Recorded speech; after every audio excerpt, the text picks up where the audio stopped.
The Biketi family used to live in a small mud hut with a thatched roof that leaked in the rain, and their small farm was not producing enough food to feed their family throughout the year. In the mornings, I normally prepare porridge for the family. I've prepared the porridge just with water and sugar, minus milk, because I don't have money to buy the milk. When you as a parent, sees your child not satisfied, you feel hurt. By now, we are only fighting the hunger. Yeah. Yes. As rural smallholder farmers, the Biketi family faced many challenges that kept them locked into a cycle of hunger and poverty. We live in a rural area. We have no electricity or running water. Market centers are far away, making it difficult to buy inputs at planting time and sell their crops after the harvest.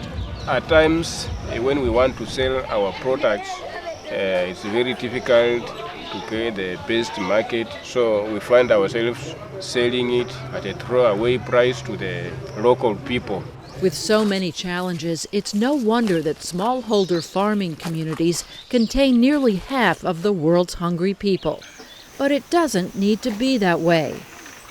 The Biketi family now has access to the tools they need to succeed. Education on new planting techniques, credit to buy high-quality seeds and soil nutrients, and delivery of the inputs to a location nearby their home.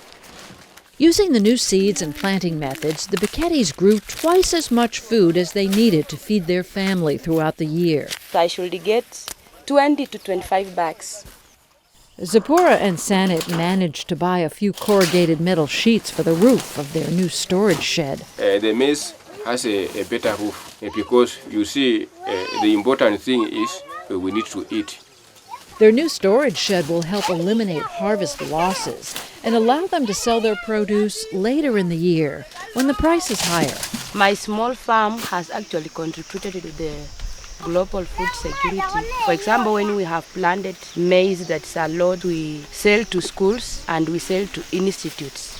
After just 2 years of successful farming, Zipporah and Sanit saved enough money to build themselves a new house made of bricks with a metal roof that keeps out the rain. For the last 2 years, my children are having breakfast, lunch, and supper every day. And when the farmers of Africa can get this information that the agriculture is good in their life, through them, they can feed the world.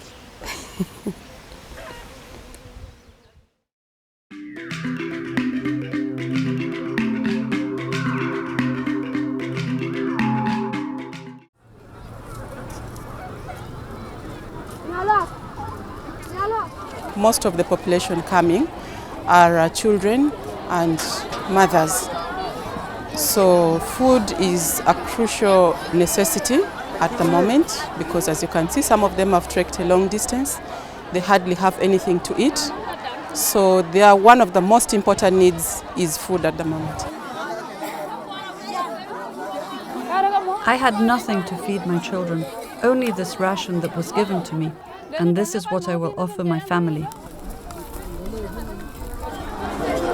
The children, as you can see them around this place, are actually very excited when they see that the saucepans are on fire, the food is about to get ready. They don't have to be invited, they don't have to ring bells, they're already around waiting with plates and cups in their hands. And the parents are happy. You can see, since most of them are female parents, they are happy to see that at least their children will have something. Now I'm very happy. I came directly to the UN, who will take care of all of my needs, especially shelter and food. We need food.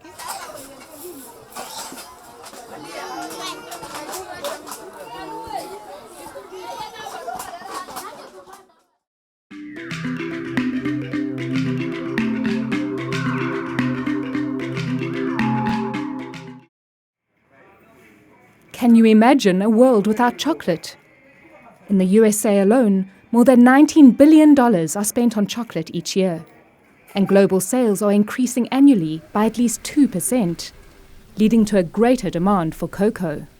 But cocoa production just cannot keep up. In recent years, there's been an epidemic of pests and diseases. Most of the world's cocoa is produced by about 6 million smallholder farmers. And they are also contending with aging trees and unsustainable farming methods. Mars, the world's second largest chocolate company, predicts that in 2020 the chocolate industry will be short of 1 million tons of cocoa. To ensure its survival, Mars realized it had to invest in the farmer.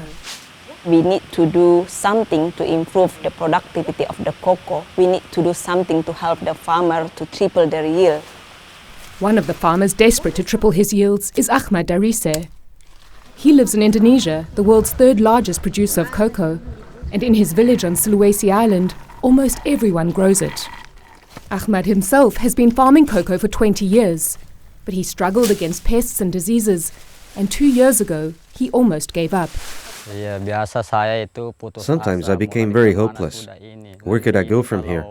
How could I go on if I didn't have any more money? Sometimes I was so confused I got headaches. I would even cry at home. How would I solve this problem?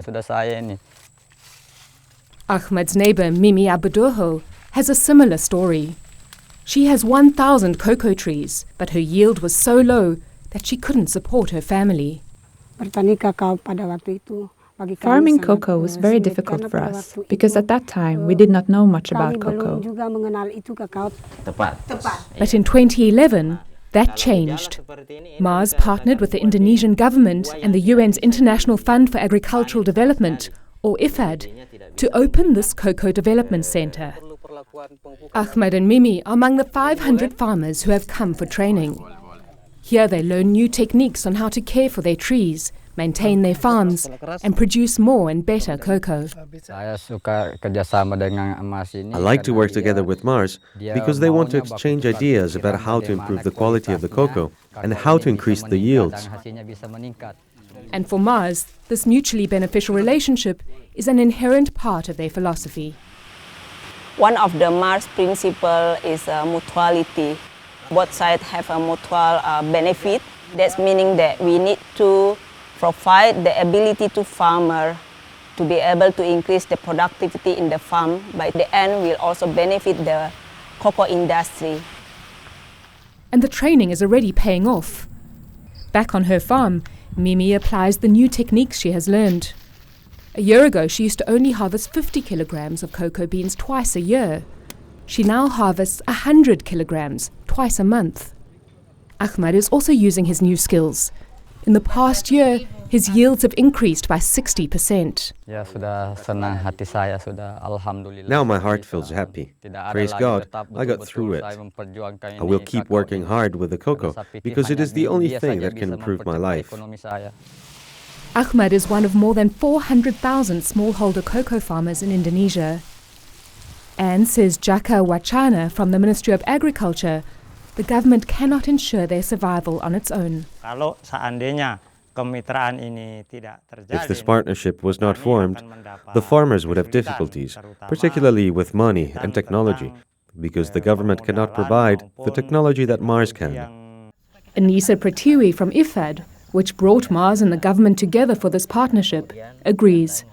Partnership is important for the government, for the community, and for the private sectors. We need to work very closely together. We need to support each other in order to create a sustainable economic development in the future.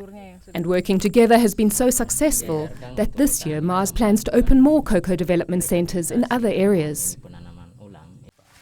Meanwhile, farmers like Ahmad are passing on their new skills to those who missed the training. And as these new techniques spread and cocoa production increases, these farmers will earn a higher income. Chocolate companies will get a continued supply of good quality cocoa, and chocoholics around the world will still get their fix.